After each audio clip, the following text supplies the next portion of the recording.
Greetings, ladies and gentlemen. Welcome to the Nëïgsëndöïg Cöcülës show. My name is Nëïgsëndöïg Cöcülës, the namesake for this here podcast. For obvious reasons, of which I explained in maybe a recent episode or two, System D just doesn't cut it for me anymore. It is a bloated mess, which can also spy on people. Yes, it has done that. And nowadays, since 2026, System D has a precursor to what will eventually end up being digital ID. Yes, it is going to be for that purpose after all. It also violates the Unix philosophy to the nines, which is doing one thing and doing it well. That's why I try to do this with the tools I use, including the web browsers I utilize. Now, you may want to think of this as your boss making a ton of mistakes, hurting your privacy, security, or if you're not careful, even worse. Now, I don't use System D anymore for obvious reasons. I started using Artix Linux recently as a result of this, plus the date of birth field that is in user.db if that ever gets implemented, which many operating systems will. Ubuntu, Fedora, Elementary OS, Pop! OS, Midnight BSD has already done it, but they don't use System D. It doesn't matter. We'll just get straight into it, and I'm going to be discussing this with you today.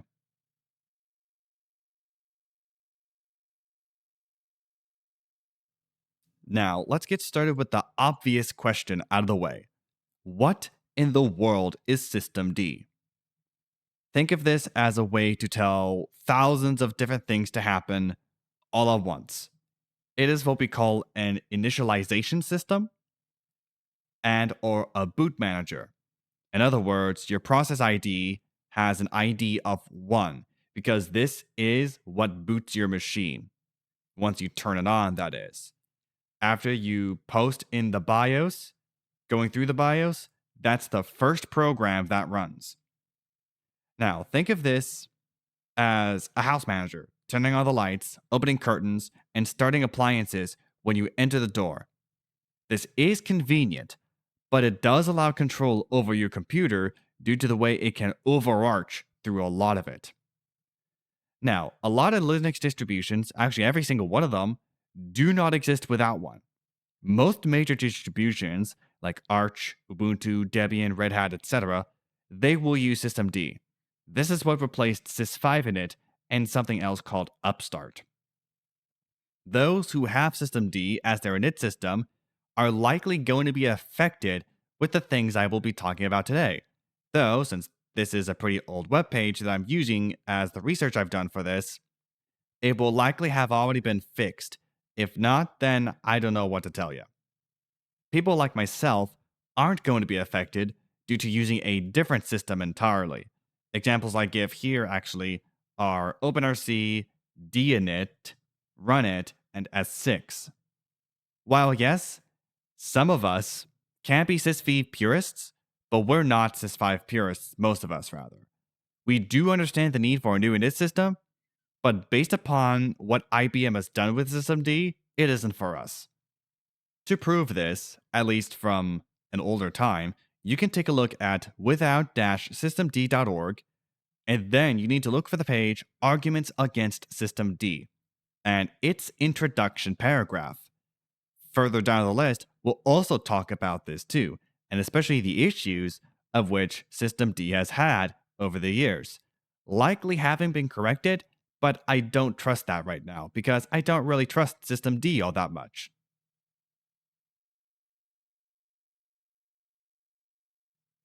We're going to get ourselves into the first issue, which are the privacy implications. It has been known that external servers were used by System D to keep track of the correct time on your OS. All of these init systems will do that, but System D has a fatal flaw in that. It's been documented that the Google name servers happen to have had data from System D, more like a feature than it was a bug. A lot of people say that System D is considered an agent, specifically an agent of the CIA and the NSA. This in particular is partially why. Now, what does this do? This leaks information about clock accuracy and location, which can be used for tracking and other privacy violations if someone chose to exploit them big time. Now, you may want to think of this like a smartwatch, telling the time by asking Google servers every hour, sending back data when it was last turned on and the location thereof. Okay? Now, the good news here is that Journal D, which is System D's own logging system, has been known to anonymize IP addresses, making it hard for privacy conscious users even to track their own activity. Again, that's good. But there's going to be more to that I explain here soon, not related to this privacy implication. If you want proof of this, you'll need to take a look at Debian bug number 784720, which mentions this exact Google discrepancy. Now, keep in mind, not all Linux operating systems use this behavior. It depends on the configuration and the distribution settings, and based upon design choices by the maintainers of the distro you choose to use.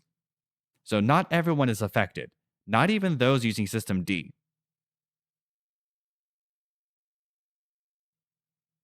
That out of the way, we can take a look at the security vulnerabilities that are apparently really bad. Now, maybe these have been fixed by now, though I am not certain because I stopped using System D back in 2026. For example, System D has been known to utilize mounting under read-write permissions by default, which did allow accidental deletion of critical boot settings if you weren't careful. An example that is given is the command sudo rm-rf, removing the entirety of the EFI var fs directory. This could brick the OS and even confuse the computer as to what it should be running. It would also brick the machine as a worst case scenario. System D Resolve D, which is your DNS resolver for System D. It was also vulnerable to something called DNS spoofing. I talked about this back in episode 36, maybe episode 35. Basically, what an attacker had the ability to do is redirect traffic to a bad site owned by the attacker, essentially compromising your machine if it was done right. There was also another thing with containers. If you had System D, container environments forced vulnerabilities allowing privilege escalation, meaning an attacker can become sudo even if you did not properly check the permissions and made sure everything was correct. Again, this could have been fixed by now, though I digress on that. Think of this like you throwing away the instruction manual for how a car is supposed to start, which leaves you stranded without anywhere to go. On top of that, what is called DNS cache poisoning with the System D Resolve D vulnerability is like a librarian who changes book titles in a library without your permission, which would lead to bad information. There are 2 CVEs that were already fixed, I believe. This happened to be CVE 2013 6569. Nice, there's the 69 there. And CVE 2015 862, which happened to be proof of this. There's also a Debian bug report that talks about the bricking of computers with the rm command that I gave, though likely that specific bug was marked not a bug, as that was maybe a feature. Not entirely sure about this. Now, I need you to keep in mind that not all systems that use System D are vulnerable, though that can depend on how it is implemented by the distro maintainers. Keep in mind also that bricking is a worst case scenario. The risk can exist as a result of poor design choices from the maintainers. We will now take a look at the flaws that are given with System D. For example, if this wasn't fixed, file names starting with a hyphen will likely confuse shell tools, since this would be interpreted as a command flag and not so much a actual command, or rather a file. It wouldn't open the file, but it would ignore it entirely. Again, this could have been fixed as well, since the page I'm using is pretty old, but some of the things are still relevant to today. Now, logging, hardware detection with EVDev, and networking, many things of the like as well, they can all get mixed up. This will lead to what is called scope creep, which is being found on services that utilize encrapification. Configuration files, even, were also known to be deleting entire directories if they were written with patterns that match too broadly. So, if you write a configuration file and you make sure you have a specific directory that is exact, not a relative path, but a actual path to whatever it is, you should be fine. But if you make it too broad, like a relative path, then things could get really bad. It could hit the fan very quickly. Think of this as a file name starting with a hyphen, as if it was looking for a command flag, while the computer ignores the file entirely. And think of scope creep like a chef who cooks, cleans, and writes a recipe book for everyone else. He makes a ton of mistakes in all areas because he does way too much all at the same time. Now, this can affect command line users, though system behavior will be indirectly impacted even if you use a GUI, which is for almost all systemd users. Almost. Next up will be huge violations for the Unix philosophy. You sum it up as do one thing and do it well. I talked about this in the beginning of the episode. This doesn't happen with systemd, however. For example, it was known to kill background sessions when logouts had occurred. This would contradict the expectation that work continues even after you leave, though that might be an edge case. It's also been known to handle user permissions differently than other tools. Examples of these tools following the Unix philosophy are OpenRC, dinit, runit, and S6, as I mentioned earlier. Traditional Unix is treated like individual workers who specialize on one task, and when they finish this task, they don't do anything else for the rest of the day. Systemd, on the other hand, is like a manager that keeps working even if they are not needed for that specific task. Background sessions dying out are like turning off the lights when you leave, but someone else is behind you and they happen to be in the dark. The Debian bug that talks about this is Debian bug number 829340. Now, you got to keep in mind that the Unix philosophy is pretty broad, and not every tool will follow it strictly, but they can be pretty close. Systemd's approach, which is dirty in my opinion, will diverge from many of the historical norms a lot, especially since systemd has been shoved down our throats for years, starting with Fedora 15, the first distro to do this, by the way, back in 2011.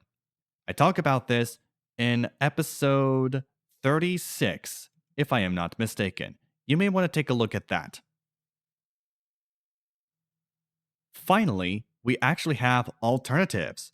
There are distributions that don't use systemd for the problems I've explained, and more shortcomings with systemd, especially now since it will likely be used in the New World Order.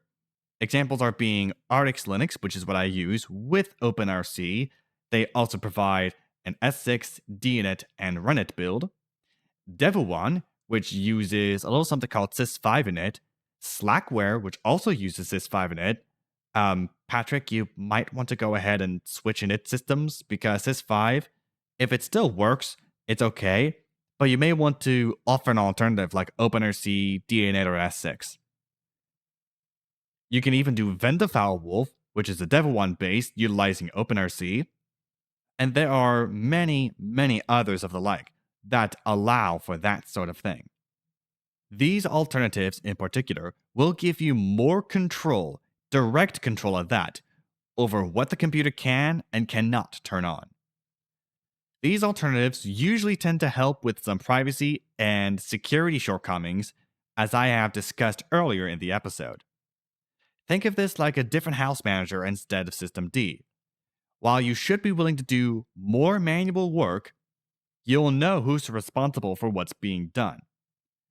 These alternatives, the System D, happen to utilize stability and user control as their main selling points over the convenience of System D. And again, its major shortcomings.